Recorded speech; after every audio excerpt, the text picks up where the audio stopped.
Joining us now is the Vice President of the United States, J.D. Vance. Mr. Vice President, thank you for taking the time. Congratulations on what you and the President achieved yesterday. Walk our audience through the significance and the profundity and your role in helping achieve peace between Israel and Iran. Well, thanks so much, Charlie, for having me. It's good to talk with you. And really all credit goes to the President here. I mean, he had a very clear goal in mind. He wanted to destroy the Iranian nuclear program. He did that militarily. Of course, we tried to do it diplomatically, but the Iranians were not willing to play ball. But he also wanted us to be in a very narrow, very defined operation where once we solved the problem, he wanted to get the hell out and not have to deal with the Middle East anymore. And I think that's what you saw here is you saw bold, decisive action, but you also saw a willingness to sort of press the brakes on both the Iranians and the Israelis. You know, what happened, I think it was very interesting. I came into the Oval Office on Monday morning, and we had just received calls from both the Israelis, but also from the Iranians. And from the Israelis, they were basically saying, look, we're exhausted. We don't want to do this anymore. And we've achieved our military objective. They were quite successful, as you know, but they didn't want to keep on going. And I think from the Iranians, they were saying, well, we're going to do this counterattack, but it's going to be largely symbolic. This is where we're going to strike. They basically telegraphed exactly what they were going to do so that we could maximize our ability to save the lives and the health of our troops. And so what the President basically said is, let's figure out what the Iranians are actually doing. Let's obviously do everything that we can to save our troops. And then after the attack, let's reconvene and see where we are. And so we went to the Oval Office around 3 o'clock or so yesterday afternoon. The President kind of gathered up the senior team and said, look, the Iranians clearly didn't mean to kill anybody because they told us exactly where they were going to attack. The Israelis are telling us they've achieved their objectives and they don't want to do a long, protracted war. Let's go and get a ceasefire done. And then 3 hours later, that's exactly what we had accomplished. And hilariously, we were working on confirming and coordinating the details of this as I was on the way to do an interview with Brett Baer. And then I think the President got this over the finish line literally while I was on air. And then it was read to me right before we actually started recording the interview. So a really big day for America, a really big day, I think, for Israel and Iran, but just a big day for world peace, Charlie. I mean, I can't emphasize how big of a deal it is that we took the Iranian nuclear program, we destroyed it without losing a single American life and without getting the United States involved in some protracted Middle Eastern conflict. It's kind of a win-win-win all around. And so, Mr. Vice President, I've known the President for about 10 years. I have never seen him this mad publicly, where he dropped basically the F-bomb heard around the world at both Israel and Iran.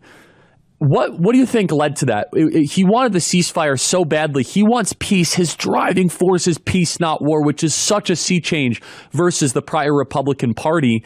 Can you comment on President Trump this morning as he was demanding an end to all conflict, and it worked? Please.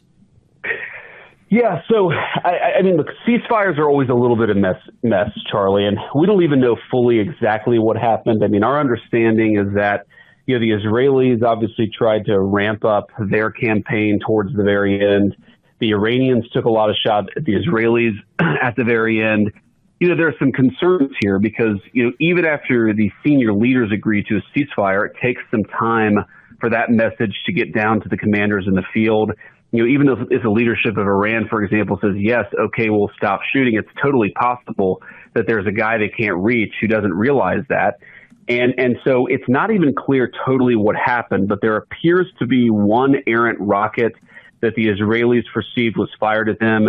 It did not land. It did not do any damage. This was the very last rocket the Iranians shot. And then it seemed like the Israelis were going to do this massive response. And the President, you saw this morning, had just been, and I called him 5 minutes before this press conference, and we talked about it. And I think the President was just like, this is ridiculous. Totally. These guys are exhausted. Both of them want to stop fighting. This stupid tit for tat is unacceptable. And I'm just going to go out there and I'm going to make it very clear to each party that this needs to stop. And obviously, you know, it's an amazing thing to have an American president who just goes out there and says, this is what's in America's best interest. This is what's smart. The parties should choose the smart path and not the dumb path. And he said it so forcefully that I actually think it meaningfully changed the trajectory of this morning, Charlie. I mean, just take you through my own psychology. At around 6:30 this morning, which is, I think, right around the time the president was going out, I was worried that this ceasefire would fall apart. You know, it was hard won. There was a lot of background that went into it. You go to bed, you think things are fine. You wake up and realize that they're not.